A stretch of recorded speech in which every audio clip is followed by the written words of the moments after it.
Christus surrexit, alleluia. Christ is risen, alleluia. And welcome to Vatican Radio's live-streamed broadcast of Pope Leo XIV's audience with officials of the Roman Curia and employees of the Holy See, the Governorate of Vatican City-State, and the Vicariate of Rome.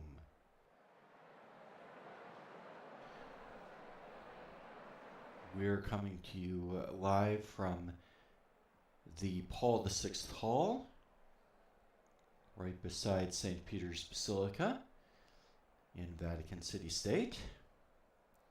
And for those of you watching on video, you can see the employees of the Vatican and of the various groups here today who have gathered for this special meeting with the Holy Father. The popes routinely visit with Vatican employees, especially around Christmas time, as well as members of the Roman Curia. With the election of our new Holy Father, Pope Leo XIV, he has taken the opportunity to hold an audience for all of those women and men who work more or less directly with the Pope in the day-to-day operation of the Vatican, the Holy See, the various dicasterial offices, the various dicasterial offices of the Roman Curia, as well as employees of the Vicariate or Diocese of Rome, the Pope's diocese. Of course, the Pope is the Bishop of Rome.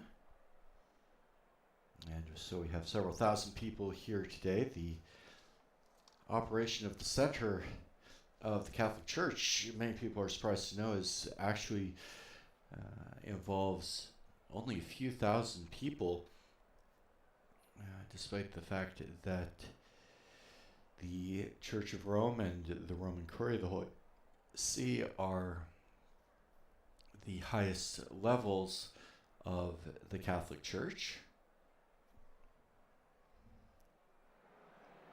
My name is Christopher Wells from the Vatican Media section of the Dicastery for Communication.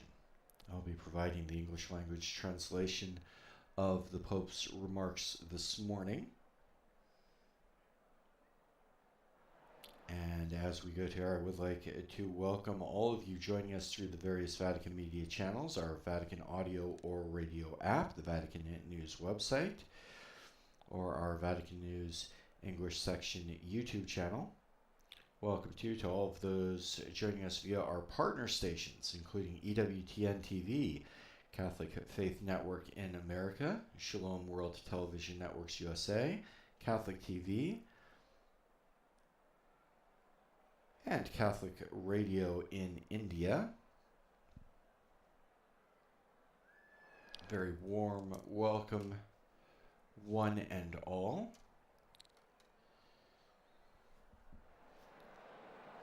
The various administrative departments of the Curia, the Holy See, the Vatican City-State, and the Diocese of Rome, as many of you might know, have been the subject of various reforms and restructuring programs over the past few years. The pontificate of the late Holy Father Francis. Just a few words about these various organizations. The Roman Curia, according to Predicate the Holy Father's Pope Francis' document on the reform of the Roman Curia and on its service to the Church in the world,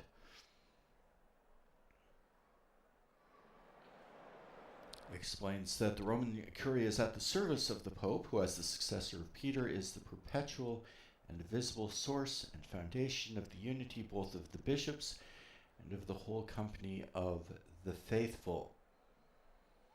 That's a citation from Lumen Gentium, as well as Pastor Aeternus, the dogmatic constitution of the First Vatican Council.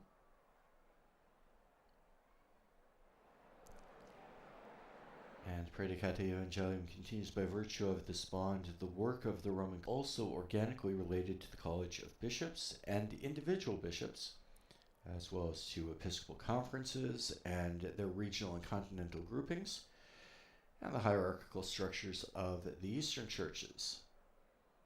All of these, it says, are of great pastoral benefit as expressions of the affective and effective communion existing among the bishops.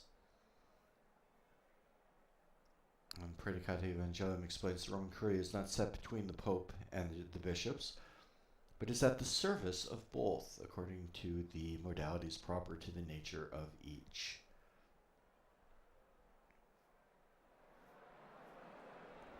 And so the various dicasteries, which function kind of analogously, somewhat after the manner of cabinet ministries in a secular government. Of course, it's a very analogous comparison. But they cover different areas of church life, including evangelization, the doctrine of the faith, the service of charity, the Eastern churches, as we mentioned, the liturgy, beatifications and canonizations, bishops, clergy, religious life, the laity, the family life, Christian unity and interreligious dialogue, as well as foreign relations with the Secretariat of State, the interpretation of canon law, communication, as we mentioned, the various courts of the Holy See and of the Vatican, as well as financial matters coordinated through the Secretariat for the Economy and the Council for the Economy, as well as others. They also have charge of the various events, including this audience, undertaken by the Holy Father. And there are a number of other institutions connected with the Holy See as well, all of those under the title of the Roman Curia. So members of those various dicasteries and employees of those dicasteries, as well as those other institutions and ecclesial bodies, are all present here, represented. We also have employees of the Governorate of Vatican City State. The Governorate is responsible for the administration of the sovereign Vatican City State, which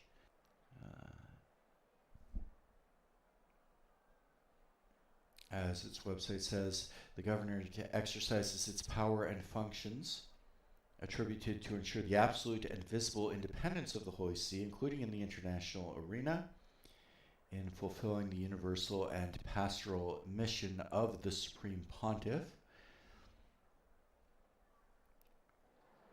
After many centuries of independence, the so-called Papal States went through a period of tension with, at the time, the newly unified country of Italy.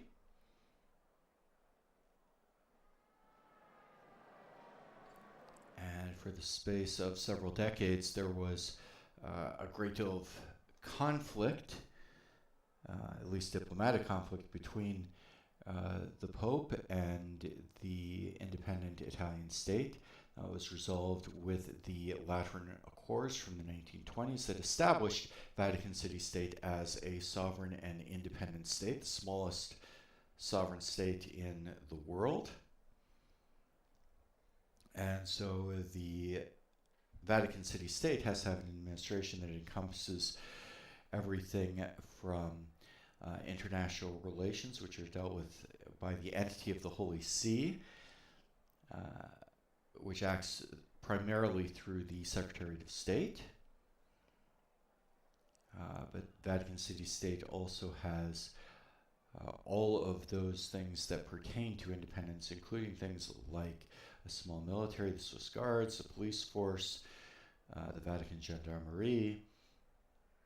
They have a post office, a fire department, a pharmacy, a healthcare system, even a supermarket and a department store, bank, very famously, and all of those institutions are, as the Vatican City State website describes, there to ensure the absolute and visible independence of the Holy See, even in the international sphere. The Governorate is composed of the government bodies and other entities that cooperate in exercising the executive power of Vatican City State. And in the areas mentioned in various parts of the Lateran Treaty in accordance with their specific legal status. The Governorate also carries out any other activities required in serving the Holy See. So representatives of Vatican City State are here present in the Paul VI Hall this morning. And finally, we also see members of the Vicariate or Diocese of Rome.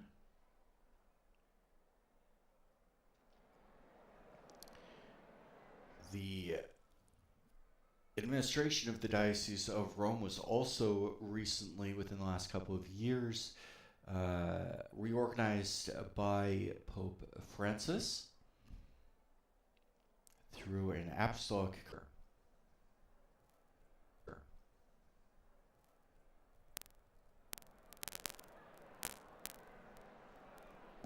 in Ecclesiarum Communione also recalls that joined with the other bishops in the common apostolic succession, the Bishop of Rome, the Pope, who is the successor of Peter, and as such the perpetual and visible principle and foundation of the unity both of the bishops and of the multitude of the faithful. He exercises his ministry first of all in the very famous parable from Luke.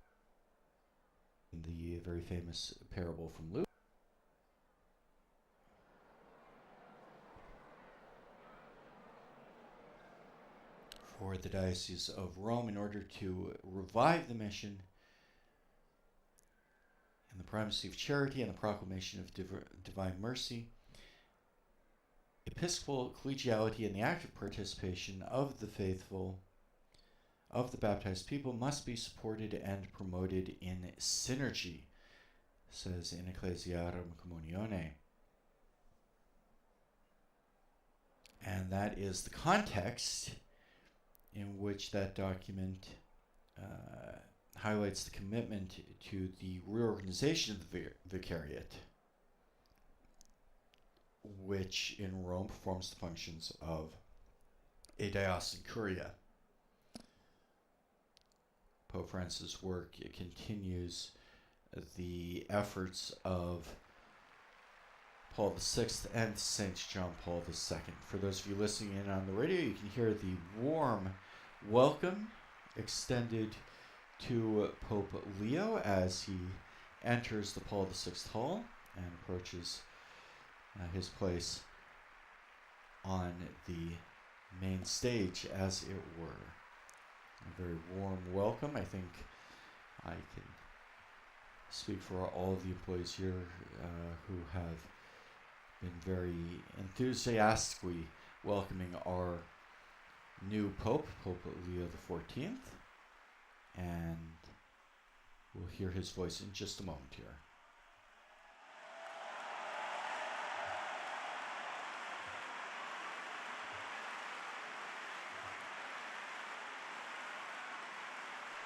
Pope Leo is smiling very warmly at the employees who are gathered here today. Thank you very much, he says.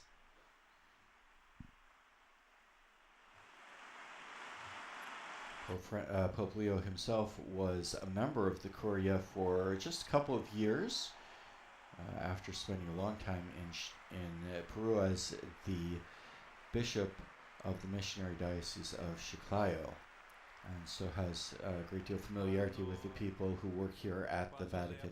Gli applausi durano più del discorso, dovrò fare un discorso più lungo, allora state attenti. There's the Pope tells a bit of a joke. He says the longer the applause, the longer the speech. Thank you very, very much. Sì, come sapete. Yes, as you know, Io sono arrivato solo 2 anni fa. I arrived only 2 years ago when the beloved Pope Francis named me as prefect of the dicastery for the bishops. At that point, I left the Diocese of Chiclayo in Peru and came to work here. What a change. And now then, what can I say? Only what Simon Peter said to Jesus on Lake Tiberias. Lord, you know everything. You know that I love you.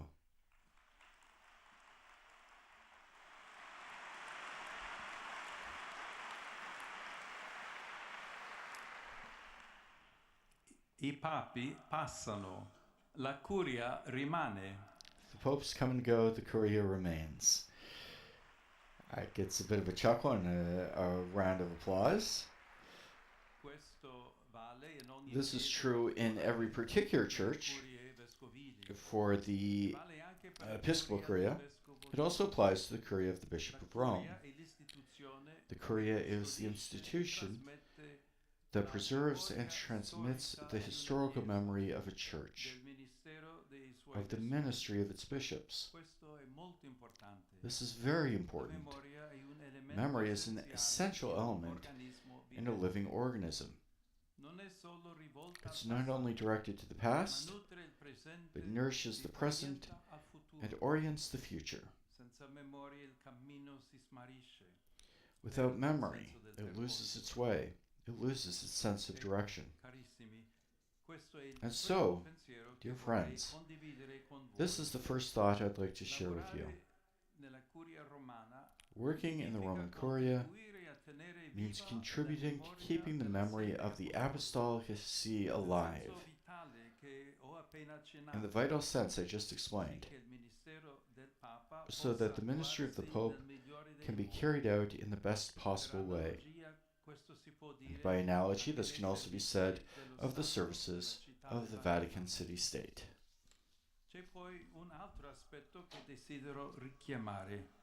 Then there's another aspect I'd like to recall, which is complementary to the idea of memory, namely the missionary dimension of the Church, of the Curia, and of every institution linked to the Petrine ministry. Pope Francis insisted on this a great deal, consistently with the project set out in the Apostolic Exhortation Evangelii Gaudium. Pope Francis reformed the Roman Curia from the perspective of evangelization with the Apostolic Constitution Predicate Evangelium, following in the footsteps of his predecessors, especially St. Paul VI and St. John Paul II. As I think you are aware, the mission experience is part of my own life, and not only as a baptized person, as it is for all of us Christians, but because as an Augustinian religious, I was a missionary in Peru, and in the midst of the Peruvian people, my pastoral vocation matured. I can never thank the Lord enough for this gift.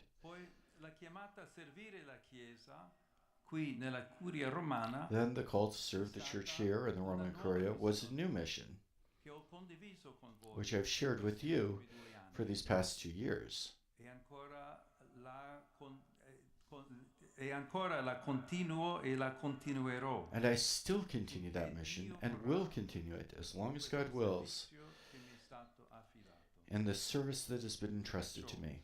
Ripeto a voi Therefore, quello che ho detto nel I repeat to you what I said in my first greeting on the evening of May 8th. Dobbiamo cercare insieme Together we come must look for essere ways to una be a chiesa missionary church, missionaria, una chiesa che a costruisce church that builds bridges il dialogo, and encourages dialogue, ad accogliere con le braccia aperte a tutti, a church ever open to welcoming with open arms all those who are in need of our charity, our presence, del dialogo e dell'amore.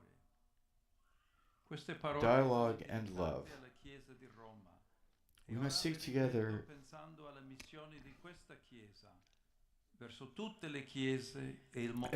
these words were addressed to the Church of Rome, and now I repeat them, considering the mission of this church towards all the churches and the whole world, to serve communion, unity, in charity and in truth.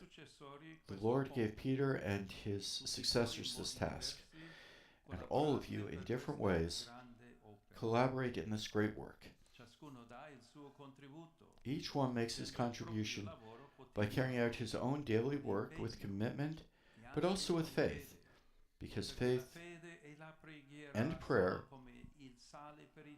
are like salt for food. They give it flavor. If, therefore, we must all cooperate in this great cause of unity and of love, let us try to do so, first of all, by our behavior in everyday situations, beginning in the workplace. Everyone can be a builder of unity with their attitudes towards their colleagues, overcoming inevitable misunderstandings with patience and humility,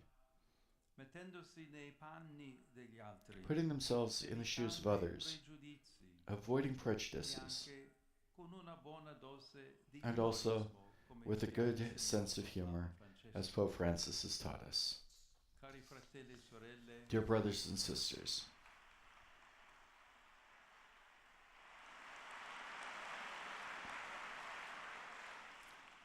Cari fratelli e sorelle, vi dear brothers and ringrazio sisters, I thank you once again from the bottom of my heart. We are in the month of May. Let's invoke together the Virgin Mary, that she may bless the Roman Curia and Vatican City, and also your families, especially the children, the elderly, and the sick and suffering. Thank you.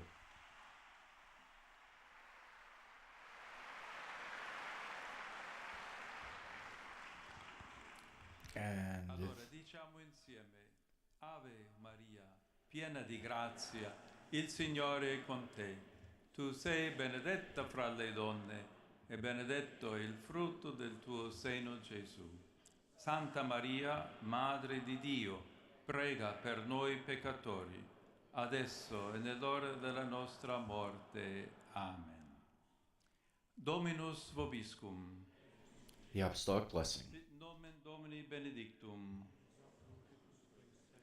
Adiutorium nostrum in nomine Domini. Benedicat vos omnipotens Deus, Pater et Filius et Spiritus Sanctus. Amen. Grazie di nuovo, tanti auguri. Thank you again, and best wishes for everybody. So the Holy Father concludes his address to Vatican employees, including members of the Curia and Vatican City State and the Diocese or Vicariate of Rome, by leading them in the recitation of the Hail Mary for the month of May, encouraging them to pray together to the Blessed Virgin Mary, and afterwards extends his apostolic blessing again to all those present, to all of the officials and employees of the Curia of Vatican City State and of the Vicariate, and especially to their families and their children, the elderly, and those who are sick and suffering. And as usual, the audience concludes with the Holy Father having the opportunity to meet various people who are present for the audience. Those are, first of all, the various heads of dicasteries and other curial officials, bishops as well, and it is pretty routine for papal audiences to conclude with what's called the bacio mano, the kissing of the hand. But it basically means in Italian the opportunity for various people to greet the Holy Father.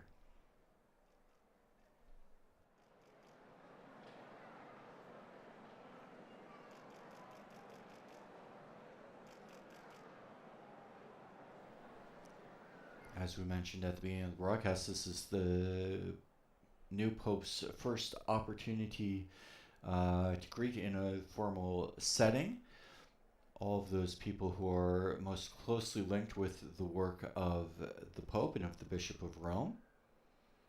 And so this morning's audience was for the various officials of the Roman Curia and the employees of the Roman Curia, as well as employees of Vatican City State, of the Holy See, and of the Vicariate of Rome. As the Holy Father mentioned in his address, he himself was a member of the Roman Curia for the past couple of years, almost 2 years, as head of the dicastery for bishops. The prefects, of course, who are roughly equivalent to cabinet ministers in secular governments, have various charges. At the time, Pope Leo XIV was Cardinal Robert Francis Prevost, and his competence was anything that had to do with the bishops of the Catholic Church. But he mentioned that he was a member of this relatively small community now for the past couple of years, and had gotten to know already some of the various people in the Vatican and Holy See and Diocese of Rome administration. And they had gotten to know him a little bit too, as is pretty common with the heads of dicasteries and the various cardinals here. And so now he has his first opportunity as Leo XIV to meet with all of these close collaborators in a formal way. You mentioned too that it's customary for the Pope each year to meet with the various people who work in the Holy See, especially notably at Christmas time, where he has separate audiences for the leadership of the Roman Curia, and on the same day for employees of the Vatican and the Holy See. And those audiences are always a high point of the year for Vatican employees. A reminder that there are a couple of events for the Holy Father in the next couple of days.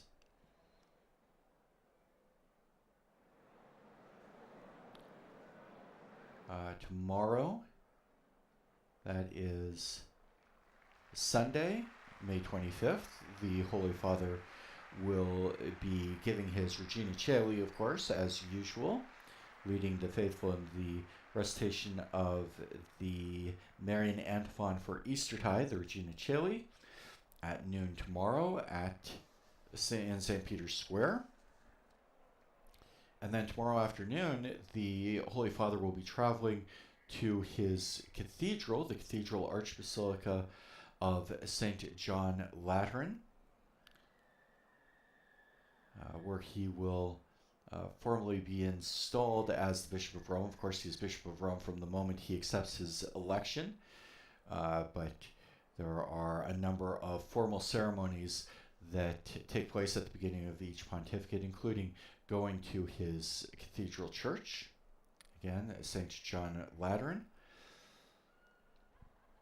And then tomorrow evening, he's also paying a visit to the Papal Basilica of St. Mary Major.